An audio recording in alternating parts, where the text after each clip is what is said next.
Africa's Tongaat-Hulett Group has three business divisions: sugar, starch and glucose, and property development. It has focused in recent years on significantly expanding its sugar growing operations in Mozambique and Zimbabwe. It has a price to earnings ratio of 13.6, a dividend yield of 2% and a market cap of 14.2 billion rand. Paul, they've just recently released some results looking quite positive on that end, and when you look at Zimbabwe, facing some headwinds there.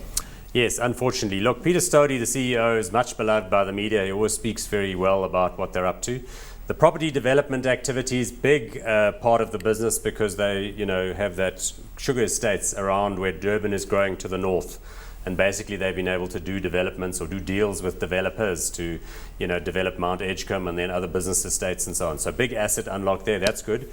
The African products business sells mostly maize-based stuff to SAB Miller.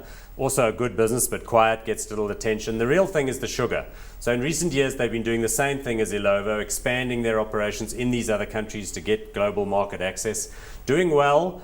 And as you know, Mozambique is on the up and up, so they've got that big Genevan deposit near Shai. The problem right now is the Zimbabwean situation, where they've got a big sugar estate, which they got involved with about sort of 6 or 7 years ago, Happy Valley or Happy something or other, in the Masvingo province, close to the Mozambique border.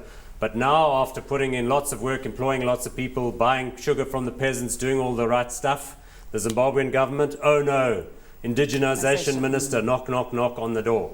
So I don't know what's going to happen there now, but this is not a positive development for them at all. What do you make of this development? Anything going to happen on that front? Yeah, I feel for them because as Paul said, they did all the right things. Happy Valley initiation or idea was actually quite a good idea, where they had local farmers producing the sugar and then giving it to Tonga to mill and produce the sugar packets and stuff.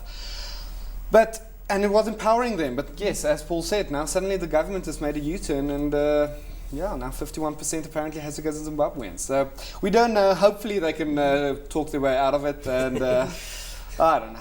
It's a very bad headwind to get, and was sort of from left field. It's a bit of a wait and see on that front. Yeah. Paul, at these levels, would you be getting in? We see the share price falling off somewhat. It's still a good operation, and in amongst all this bad news from Zim was also the observation that the property development activities are picking up nicely, because obviously for 3 or 4 years with the financial crisis, nobody was doing anything. Now that's starting to come back. So it's a bit of a case of kind of crossing crosswinds.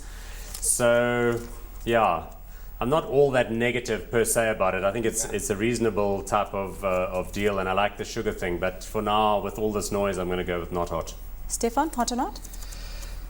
I'm actually still hot on it. It's a headwind, but I think the market is putting too much value on that. So I think it's still hot at these levels. So one hot and one not on Tonga.